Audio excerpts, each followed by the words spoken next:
Hold on. Yeah, thank you. My name is Christina Bartleson, she, her. I am a member of University Friends Meeting in Seattle. I'm also a member of the Working Group on Addressing Harm with Care from NPYM, North Pacific Yearly Meeting, which is responsible for putting on this Diversity 101 series now in its second year.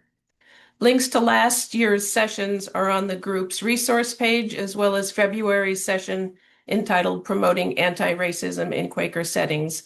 And it should all be in the handout that you received from me by email. Please let me know in the chat if you did not receive that.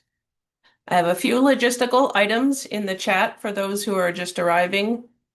I'm excited to see so many new faces and look forward to getting to know a little bit more about you all. We will go around with brief introductions so that we may have an idea of what brings us each here today to this conversation. This is planned as a conversation, not a presentation, so I'm hoping that everyone gets the opportunity to voice and be heard and have their questions answered. I am by no means an expert on neurodiversity, apart from being a mom in a family with several aspects ranging from ADHD, autism, anxiety, and sensory processing difficulties, diagnosed and undiagnosed. I currently work at the Herring Center for Inclusion, which is part of the University of Washington's College of Education and is an inclusive early learning and teaching center for children birth to 6. That is my introduction. If each of you would do the same, we can each call on the next person to introduce themselves. And as we get towards the end of this section, feel free to raise your hand if you've not yet been called on. So I will call on Susan.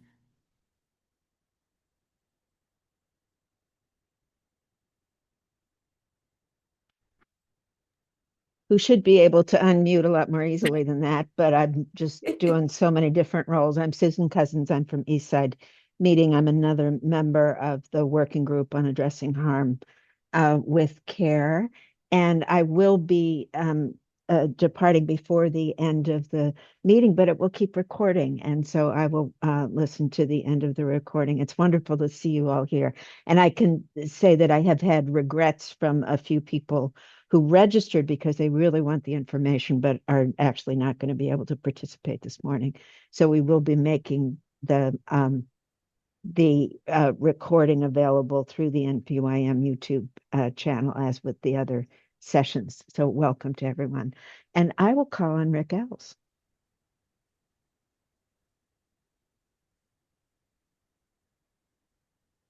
Rick, do you want to introduce yourself?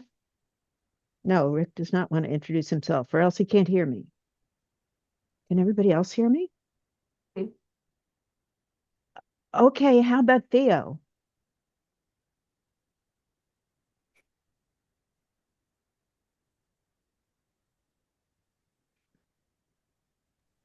You're on mute. She knows. Theo, you're on mute.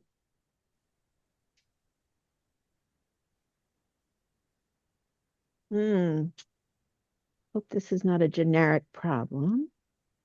But let's see. A number of you can actually hear me, right? Yes. Yes. Okay, there's Okay. Theo. All All right. right. I was getting Thank some you. weird message about a profile, but that's because I tried to change my profile to include my meeting and my preferred pronouns. I'm not going to do that anymore so I don't get messed up. Anyway, Theo Mace, I'm a member of South Seattle Friends Meeting. I'm also in the group Addressing Harm with Care. She, her pronouns. I'm here to listen and learn. Looks like there's a good group, and I'll pass it on to Rick. Do you want to try again? Rick? Yeah. There you go. Um, I'm Rick Ells, member of UFM, and part of my interest is for more than a decade, I was a foster parent dealing with some troubled young people and getting a lot of training to do that. Now I'm retired and primarily focusing on climate change, which actually has a lot to do with human beings. So, Ginny.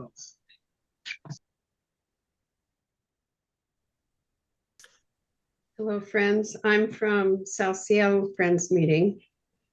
Pretty new. I just had my first year Quakerversary a couple months ago. And I don't believe I have any neurodiverse people in my immediate family, but I certainly am pretty sure we do in our meeting. So if there's any more sensitivity and grace that I can interact with them, I will be grateful to learn.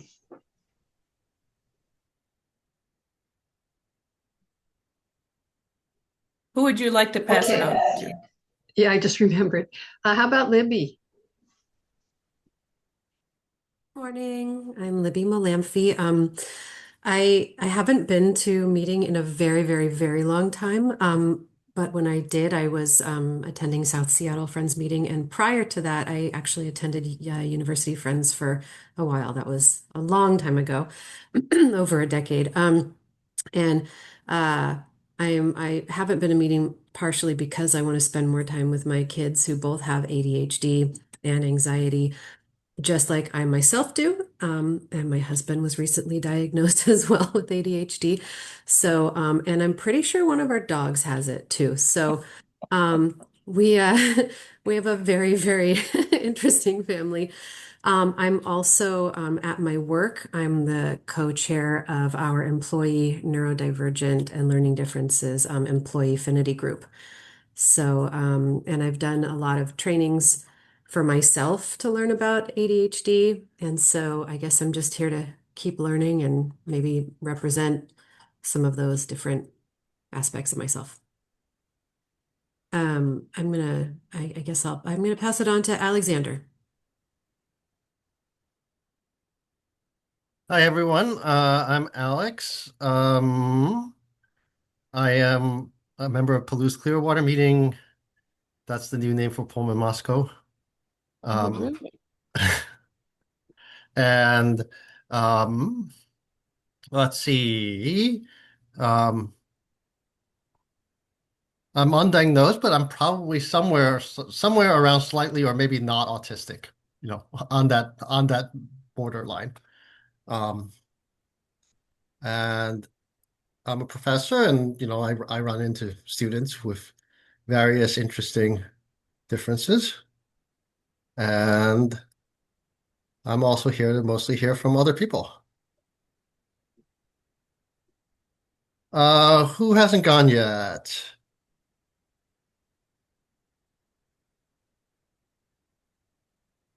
I'll have Gail next.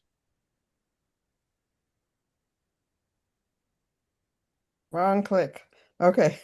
I'm Gail Sanford, she, her, member of Multnomah Friends Meeting in Portland. Volunteer at our lunch program. And we have a spectrum of people attending, guests at the lunch program, as well as at meeting. And so I'm here to see what I can learn. Thank you all. And let me choose, let's see, Renee, is that the right pronunciation? That's right. Thank you. I'm Renee Hansen, University Friends Meeting. I was torn between two sessions. There's a Quaker Earth Care Witness session right now too, and I'm very involved with that. But I thought this would be a smaller group, so I decided to up the numbers here instead. It's hard to make these kinds of decisions. I taught for my career at Minneapolis College, downtown Minneapolis in Minnesota, which means that I know a lot of neurodivergent people. I also have many in my extended family and in my home community. I don't think it's a new thing. It's a new thing that people talk about it, but it's not a new thing. So I'm here mostly to listen. And I will call on Verna. Hi, friends. I'm Verna Lilly from Tacoma Friends Meeting, she, her pronouns. I think neurodiversity touches all of us, and I have come to think of that term as a hairy, squiggly caterpillar because it's very hard to define the edges and the perimeters and where someone is on it. You can't think of it as just a straight line anymore. And um, it's something that I want to be sensitive to because when I am interacting, I want to look for ways to improve so that I'm speaking the language that the person who's hearing speaks. And when I'm listening, I want to understand their language. So that's why I'm here. Let me see. Kepper, have you gone yet? No, I'm Kepper Petzing. I use they pronouns. I'm at Multnomah Meeting. I'm also with the lunch program, as Gail mentioned. I'm very interested in inclusion, that's important. I also have dyslexia. I've been part of Multnomah Meeting since 1984, and I am experiencing, which I understand is pretty common, decompensating. So, as I'm um, matured and entered a career, I learned a lot of ways to manage dyslexia for me. And then now with aging, I'm finding that I'm not able to manage it as well. And I understand this is common for people as they get older. And it's interesting because there's people at Multnomah Meeting who've known me for many years and they think of me in one way as far as how I function. And now I function differently. And it's kind of being hard for people to really get that. So since we all are in significantly aging meetings, I think that's something that's probably coming up for other people. Is there anybody else who hasn't gone? Tess, yes. I'm Tess Gadwa. I am in Lincoln City. I'm vaguely affiliated with the Palouse Clearwater meeting, and I'm going to pass in the interest of time on sharing anything more. All right. Thank you, Tess. Unnecessary, but appreciated. So I would like to read our two queries so that people might keep those in mind as our discussion develops. And then I'd like to open up the conversation to anyone who would like to start with either a response to one of those queries, a question for the group, or an experience you'd like to share relevant to this topic in our annual gathering, whether it's an observation from last year or an experience, a hope, or for our upcoming gathering in July. Will you All put the right. queries in the chat as well? Yes, I will. Thank you.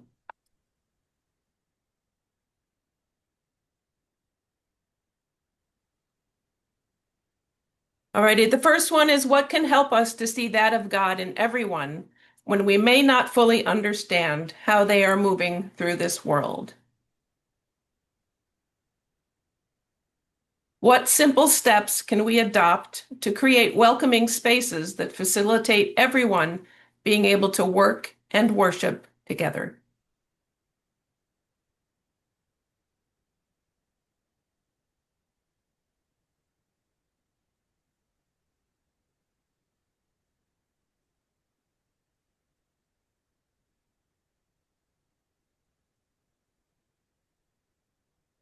And I invite anyone to start. You don't need to be raising your hand and calling out. And if no one chooses to do so, I will start.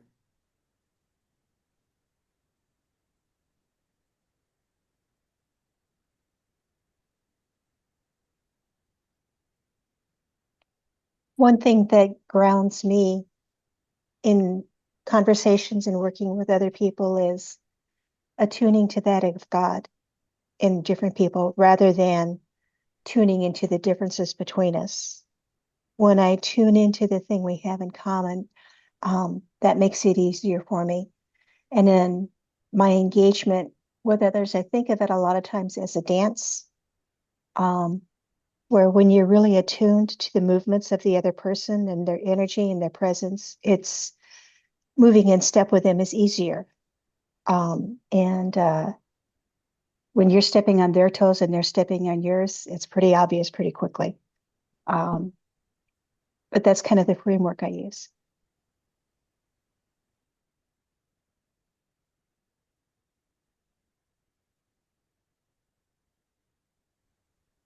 Sorry, Kepper, I didn't hit submit. There they are.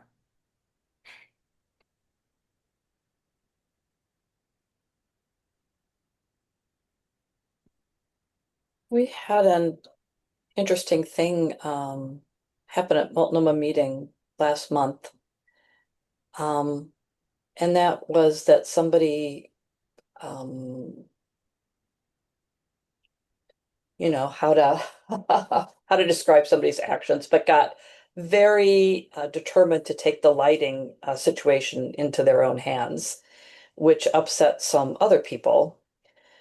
And there was a moment of brouhaha, but it quickly developed into let's talk about what people need and how we address their needs. And I think that that's an issue for me. I have high sensitivity to light and sound and a lot of difficulty,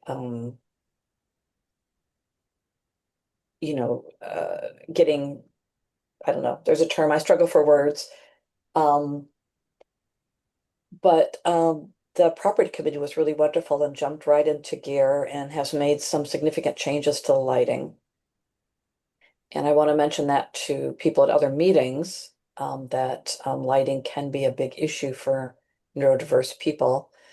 But also to express some real concerns about annual session because it's much more difficult to deal with lighting in the, university situations that we have. And that anything that can be done to help deal with that would be useful. So passing that on to the planning committee. So that was one thing that what happened at Multnomah meeting that I feel very good about, quicker process and how we care for one another in community. Thank you, Kepper. Yes, lighting, sounds, temperature even. And like you asked for, someone asked for the queries in the chat rather than just hearing me speak them, they'd like to refer back to them or it's easier for them to save them for later. All of these things. And I want to also point out that in my handout, I said neurodiversity relates to all of us. We aren't just talking about others that are different from us because we are all different from one another. So neurodiversity is just the explanation that all of our brains work slightly different than each other. And that there's all kinds of things that might not even be neurodiversity. It might be ocular issues, or it might be hearing issues. We'll have a different conversation about disability later in the spring. But yeah, I do want to keep in mind that this is as it relates to all of us, that we all have these differences, larger and smaller, and some that we've heard of and some that we haven't. But yeah, it's lovely to hear that that turned around so quickly, Kepper, and that a solution was found.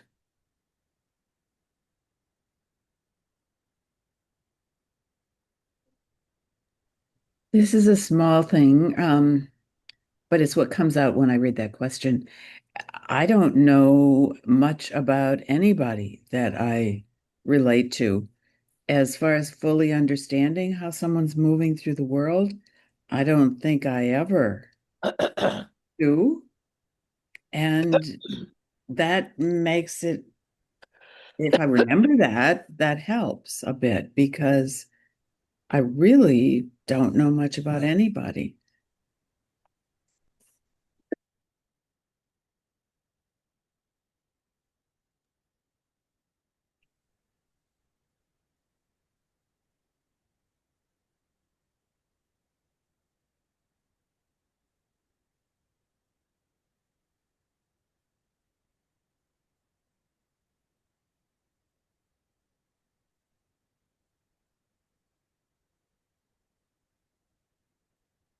That's a really good point. And I'm thinking that someone that's experiencing difficulties that they're not comfortable with expressing to the whole community.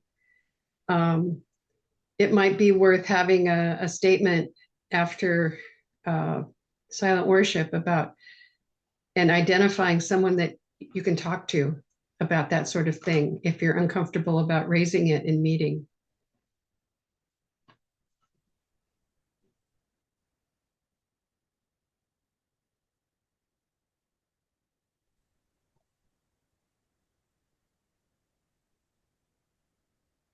Thank you. Yeah, and that relates to my title for this conversation. The word unmasked is that many people with neurodiversities and disabilities often mask their issues in a way of not talking about it, or perhaps even resisting to involve themselves in an activity that they think might be difficult for them. And when they do that, we get a very limited experience of life together when someone is having to put a part of themselves behind a curtain like that, behind a mask. So I really like that idea of making a statement to all in attendance, that if there are any issues, concerns, difficulties that they think the meeting might benefit from knowing about, that there's a person. I really like that.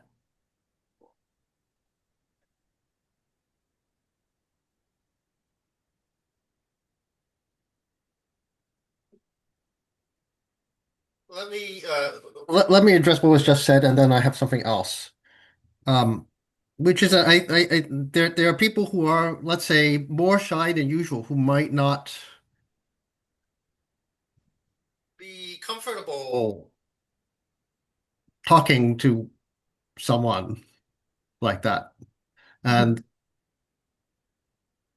there's a question of how we might be able to draw them out, putting the onus on someone to reach out to even privately to an individual, can be hard. Second thing I wanted, the thing that I wanted to talk about before that, is I wonder what we can do about, let's say, being too fidgety to sit in meeting in some sense. What can we do to address that issue? Certainly, Palouse Clearwater, we're still meeting on Zoom about half the time. And I am too fidgety for a Zoom meeting. When I am in person with other people sitting down, then they regulate me and I can sit down and be in worship. Interesting. That is a good point, because we have accommodations for children to be in worship. We have a corner with quiet activities where they can sit on the floor and do things. I know we have several members of our meeting that knit in worship. And some of them sit in the front rows. I tend to sit in the back row if I'm knitting, so I don't distract as much as I might if I sit in the front row. But the people that sit in the front row and knit don't bother me either. So, but yes, it's interesting. I have a child who thinks better, like in school, when they are pacing, when their body is moving, their brain works better. And they lucked out with having teachers in middle school that recognized that and said, yes, you are welcome to pace back and forth in the back of the room so you don't distract other people that are learning differently in the front of the room. And even to the extent that that teacher came to me one time and they said they had a planning period, so they were just in their classroom quietly planning their own work. And they heard my child in the classroom up above clomping loudly with their big shoes back and forth. And they said, I know who that is. And they went upstairs and went, just walk a little quieter. You can keep doing it. But and I just love that the teacher said, that's what that child needs, and it doesn't disrupt the class. It doesn't interfere with anyone else's learning, and they figured it out, and it worked. But yeah, I don't know. I know we've never addressed that past having young people in the room. So that's a very good. Do you do you still take part in Zoom, can I ask? And do you just turn your camera off, or how do you deal with that? Sometimes I take part and sometimes I just don't show up.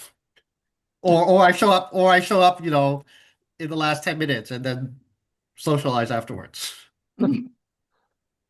I'm going to jump in because this pertains to my erstwhile day job before I had to leave due to disability. I live with intense pain from repetitive strain injury. My work throughout my career has been as a user experience designer, and my work has been in technology. People, I think, are under the misconception that a Zoom meeting is just the same as gathering together in a room, except, you don't have to drive and you can bring in more people, which is wonderful. The thing is that is also false. Your brain is not getting the same amount of information. It's not getting the same types of signals from a small screen as it gets being in a room surrounded by other people. Um, just think about the amount of light, the amount of sound. Think about the the awareness that you have of people when you're in the same room. Um, and so there's been a real move among most religious communities to offer more in the way of remote programming since COVID. I'm not sure that's entirely a good thing when it replaces or discourages people from showing up to actual meetings. I think it can be very valuable to augment meetings. I think it can also be very valuable as a way to share special programming. I was expecting more of a lecture format and more of a presentation format for this session, but I think the way that we're doing it is great. I'm hesitant of sharing too much because these are issues where I really have an axe to grind, and I'm afraid of monopolizing too much airtime. And I'm afraid it's like you don't show up to a meeting about where the crosswalk is going to be in your town and start talking about police violence. Or maybe you do, but it's just there is a lot that fits under the umbrella of neurodiversity. It's a very big tent. It connects to issues of stigma, it connects to issues of ableism, and it connects to issues of civil rights and health equity. But my goal, especially because I'm not a member of a friends meeting where I am, is more just to listen. But I would really share in terms of meeting people where they are, meeting and accommodating their needs.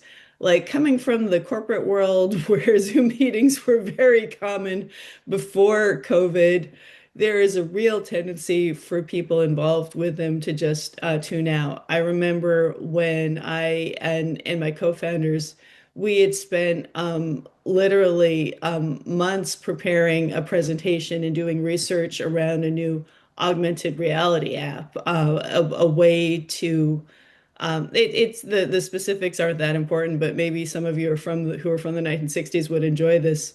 Basically, a way that you could take a picture of any album cover art and immediately access the song or access information, but just opening up a new kind of visual link.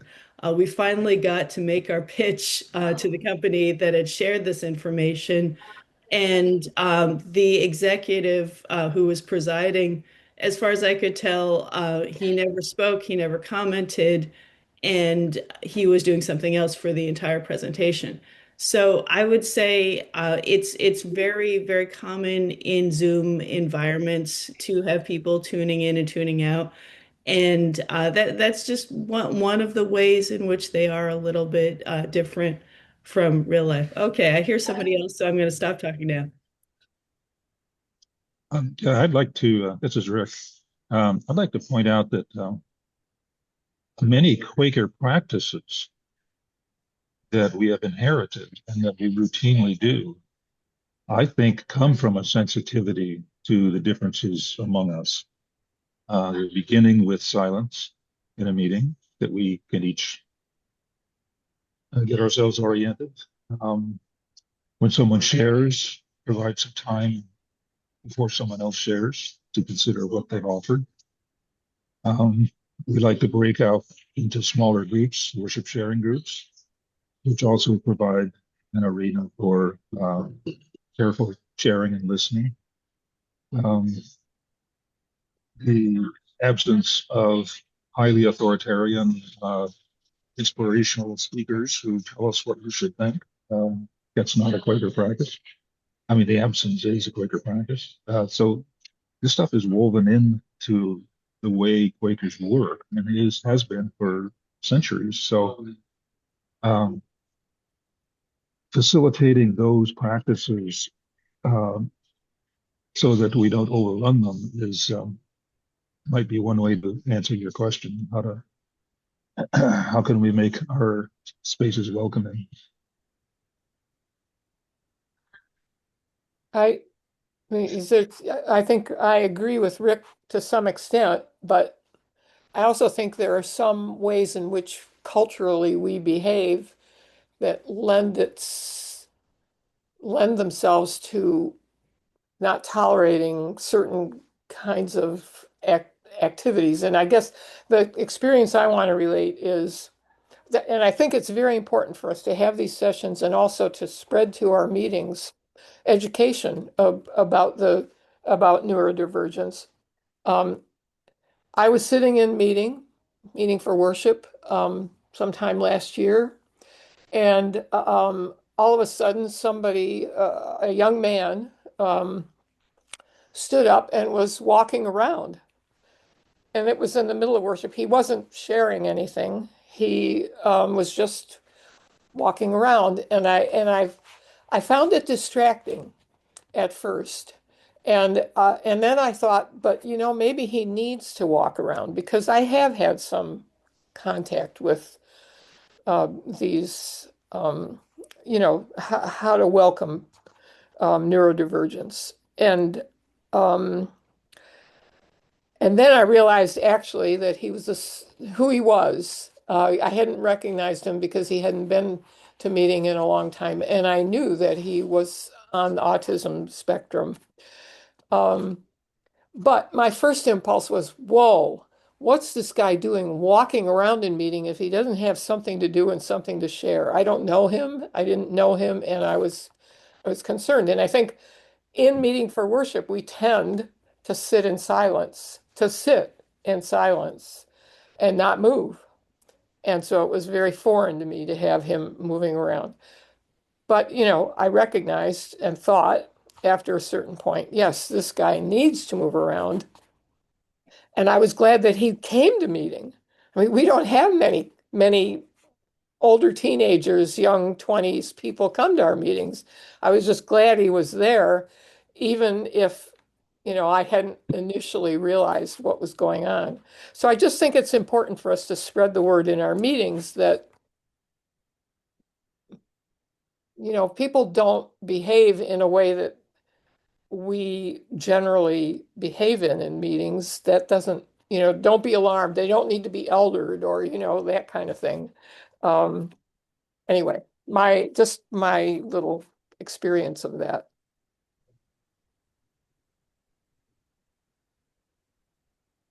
I was going to relate a similar experience.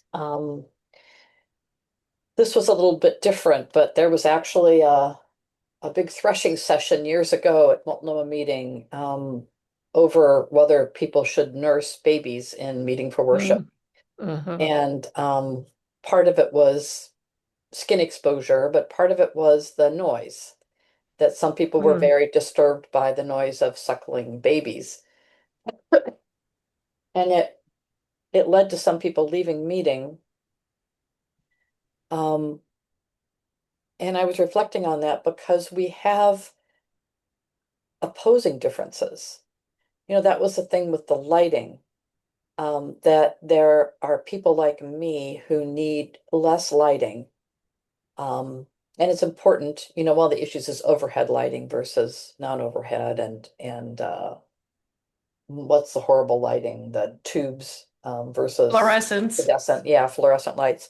But there is a difference in lighting need, and I need a low light environment. And then my husband, when he got to be 80, he needed a highlight environment that he suddenly needed a lot more light to see than he'd ever needed before. And we had to run around and add a bunch of lights to our house. And so these are, sort of opposing needs that we have to figure out. And the movement and et cetera is similar to that. That people moving around the room is important for some people and problematic for other people. And I think it's just important that we talk about it. And I have appreciated at Multnomah meeting. I don't know if anybody's getting eldered or not. I hope not. But we're a large meeting. We may have 60 people there on a Sunday. And so there's pretty much always people moving around one way or another.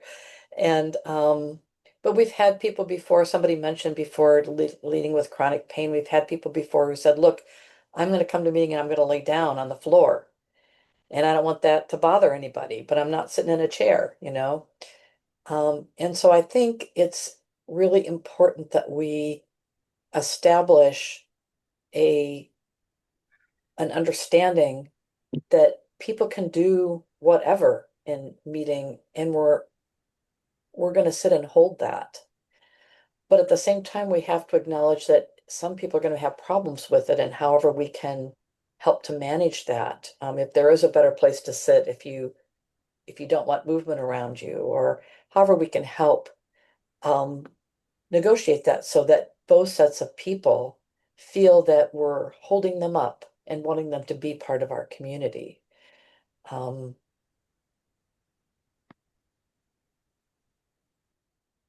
That brings to mind, our meeting has someone who often lies down or stretches because the chairs don't serve her body very well. We also have a practicing Buddhist that comes and sits cross-legged on the floor.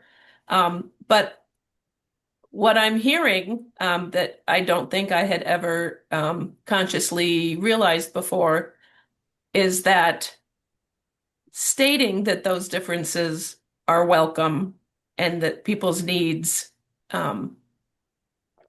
are that we welcome them to fill their needs.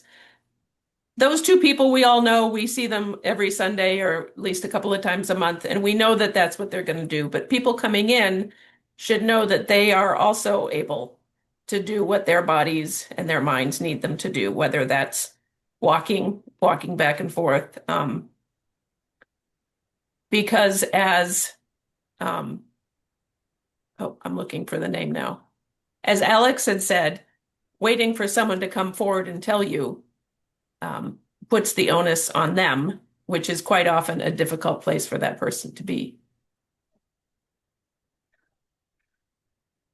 I'm going to go ahead and share an experience that I had actually in Multnomah meeting. I only went once. It was quite a large group. I think I stayed for about 15 minutes and then I left because I was in intense pain and it wasn't bringing me into a more spiritual place. And I was worried that I was actually making my injury worse. So I took some literature with me and I left, but I was sad to have left. I didn't want to be disturbing to any of the other people attending by getting up or stretching or sitting on the floor and sitting in a chair because it was my first time at that meeting. I had just moved. I was investigating whether to move back to Portland or to another locality, and I wasn't familiar with the ground rules there. I think a very simple and effective way to address this question is just to have a flyer or a sign with very few words, not a lot to absorb, not paragraphs and paragraphs, just saying, we observe the practice of silence, but people may speak when they're moved by the Spirit. People may get up and move around, but just making clear like what is considered disruptive or off limits, because most people, if they're coming to an event for the first time or they're coming for with a friend, they very much want to be respectful, and they very much want to not be the squeaky wheel, literally or figuratively. But at the same time, what I'm hearing from most of the participants in this call is a real desire to make meeting spaces more open and more welcoming to people who may have different sensory needs. And I want to pass the baton back to other people. I have more to share, kind of in a similar vein, but again, I don't want to monopolize too much oxygen. So, does anyone want to respond to that? Pro, con? Has anybody have any meetings tried? Sharing lists of practices like that, seen success or not seen success?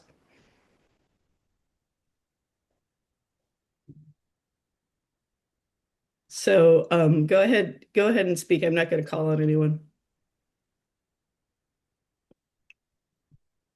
I saw Libby raise her hand. Saw a few other people raise their hands. Renee, why don't you go ahead? Yeah. No, we were waving to Libby because she had said in the chat that she needed to leave. Okay. So that was that. Yeah. Yeah. So I'm gonna continue and just share something that may be completely orthogonal to the topic here. But I guess I'll just get it off my chest. I'm not a Quaker, although I find pretty much everything about the structure and the I don't want to say the politics, but the theology, the orientation of the Quaker meetings I've participated in to be appealing. I get a lot in terms of feeling restored or relaxed out of participating in silent worship. I don't find it to be great for building community or getting to know other parishioners, or other meeting attendees. And the same with lunches and potlucks and a bit of social time. I will just say, and I may be one of the few people who feels this way, what I really gravitate to is textual analysis, whether it's a sacred text or whether it's a secular text or something in between, and towards discussion.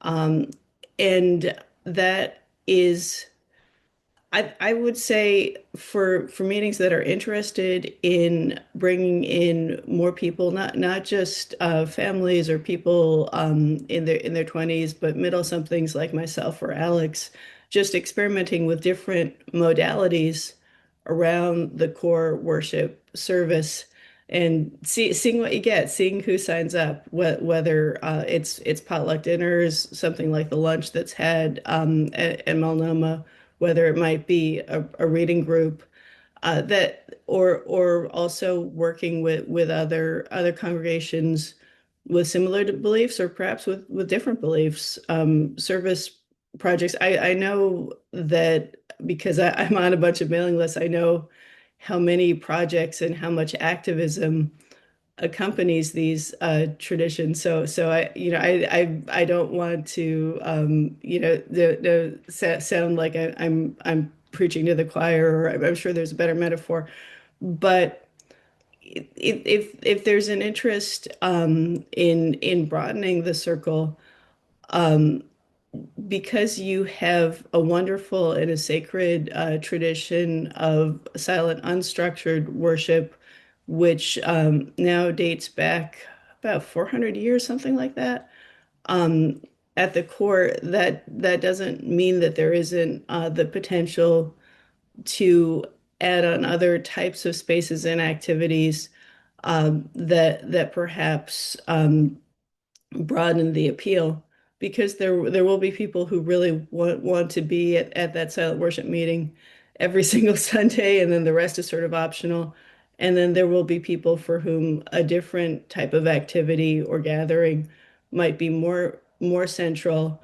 And maybe they'll only go to one out of four silent meetings, or one out of 8 or 10, but they become part of that community, and being there to the extent that they, and like distance, childcare, economics, other obligations, just the need for sleep and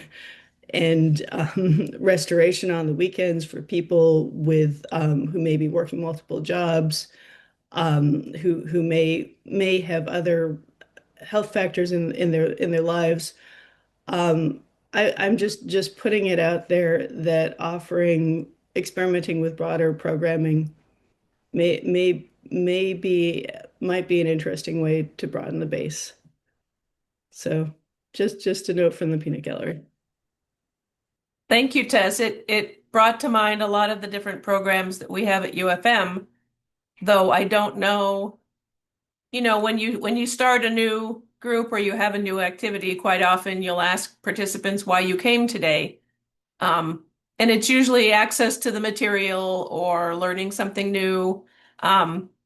But I never thought of it as a broadening the ways we offer education about Quakers and more learning and more discovery. I never thought of it as with a neurodivergent lens. So I really like that. I really like the possibility of asking people why they participate in certain programs with that in mind. Can I ask where you're located, Tess? I am right now in Lincoln City, Oregon. I Okay. am preparing to move. I have a lot of medical stuff going on in my life, about four serious illnesses. It may all be long COVID. It may be PMDD. I'm missing a uterus. So a lot of my planning right now is being driven by where I can get first world medical care, because it's just, this is a wonderful, beautiful part of the world. It's very, very rural, even more rural than Moscow Pullman. But there are a lot of gaps in terms of healthcare here. So I'm in the process of just like trying to call up specialists, trying to see where I can get in. So most likely I would either be moving back to Moscow, Idaho, or to stay with my parents for some length of time in central Connecticut. One of those two. Thank you. I hope you find what you need. Me too. And Verna asks in the chat, what other ideas do friends have for accommodating sensory concerns?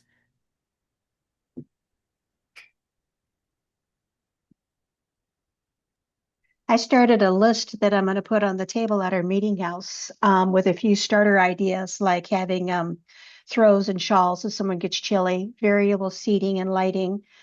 Someone said noise canceling headphones. I thought that was a great idea. Other ideas like that we could use. This isn't exactly like that, but I think that it would be good for us to not automatically think it's a problem if people don't keep coming to meeting. Not everybody is programmed to want to go to meetings very often or to join something. And I think that people can get a lot out of coming once, and that's fine. I know people who feel too welcomed when they come to Quaker meetings, so they don't come back. And most of the time I hear Quakers say, why can't we welcome people better? And I'm thinking, just let them find their own path. Trust that of God in them to to lead them on the path that's right. Many of the young people I've known who've grown up in Quaker meetings sort of consider themselves Quaker, but don't go to meeting. And I think that's fine. Depending on the person. Somebody might really wish they were going. I don't know.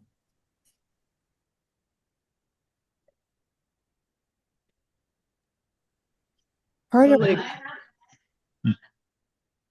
I just wanted to say that uh, in planning and conducting uh, the annual session or the quarterlies or the monthlies, uh, just maintaining a sensitivity to how well you've created circumstances where people can connect, either for short-term conversation or for more deep sharing or for study. One of the things I like about UFM is there is a continuous effort to pull those things together. We built up a good library. We have worship sharing groups. We have so on. So um, just the planners, people conducting it, just the value to me personally in associating with UFM is the connections that I build, and often those are done through pre-planned um, programs and events. On the other hand, I'm cheerfully cruising along at my own discovery path, um, and it's my path. So anyway, just good management of the life of the meeting by current council and by the others is, I think, fundamental. And just an open sensitivity to the variety of ways people come at community and spirit. That's a series of generalizations that don't mean too much, but anyway. Thank you, Rick. Gail, you had your hand up, and I also want to make sure that people, we're reaching our hour. I want people to leave if they need to, but I can stay for another half hour if anyone wants to stay. Gail, you had your hand up. I just wanted to say that what's coming to me is that I need to keep in mind that other people's behavior may have nothing to do with me. If someone never wants to talk to me, that may be their way in the world and have nothing to do with who I am or that I might want to speak with them. And that same is true with other kinds of behaviors we may see in meeting or in the lunch program. Could you tell me a little bit about the lunch program that you both keep referencing so that we understand? We offer at this point, 5 day a week free lunch, Tuesday through Saturday, for anyone who wants to walk in the door between 1 and 2. Wow. So, and what sort of numbers do you get? around 60 some. Wow. Yeah. And some of them are living on the street, some are or have homes, but still need to have food. Mm-hmm. And some come and help. Is this something that you publicize? How do people find out about it? The woman who really has been doing it for like 40 years. So she knows a lot of the people who come. So there's a lot of word of mouth. We do publicize it a little bit, and we put a sign out front, and some of us pass out slips of paper giving the information. Okay. Let me know if you would ever like us to run a story about that. I still have it's very neglected, but I still have a webzine. It's called pdxlocal.net. Oh, And if you're at all interested, I don't know what's the best way. I trust everyone here, so I have no problem actually sharing my email address. There's contact online here as well. But it that I am fascinated by programming that works, and it's often unsung. and things that are regular and that reach large numbers of people. And you find many nonprofits have huge marketing budgets and give away a zillion tote bags, but may not be reaching as many people. So if you are at all interested, we have a very easy format for doing features. I just ask you 5 questions by email, and I ask ideally for one photo. If not, we can come up with some artwork to accompany. And this is just something I've been running for a number of years. So if you're interested, please feel free to follow up. Thank you. Yeah, feel free to. Oh, there she goes. Yeah. Thank you, Tess. We're in a great deal of flux right now because the woman who's been doing the program is retiring. Oh, wow. So it remains to be seen how we will reconstitute the program. So Tess, I am on the transition committee. Mhm. And yes, we are trying to get articles written. So if you could give me your contact information, I'll pass it to our committee that's working on publication. She just put it in the chat, but I'm also happy to email it to you, Kepper, if that's easier. And let me see if I got it. Yeah. I got it. Thank you. Terrific. Thank you. Thank Yeah. you, Tess. Glad to help. Very cool. So Impressive. it's 11:01. I want to thank the 6 of you that are still here, as well as the 6 that needed to leave. We had 17 signed up, which was wonderful, and 12 being able to come was great. I thank you. You're welcome to leave. You're welcome to stay. You're welcome to email me. My email, I sent you the materials. And is Vern still here? I sent them to you super early this morning, Vern, at like 6:30. Yeah, I did see them. Thank you. And I will go ahead and say goodbye and offer my thanks to everyone. I got some good ideas today. Thank you. Thank you. Thanks, everyone. This was very educational. Cool talk. Thank you. Thank you. Thank you very much. You're very welcome, Gail. Have a good day. Bye. You too. Take care. Enjoy that sunshine. We've got sunshine. Yeah, it looks like we do.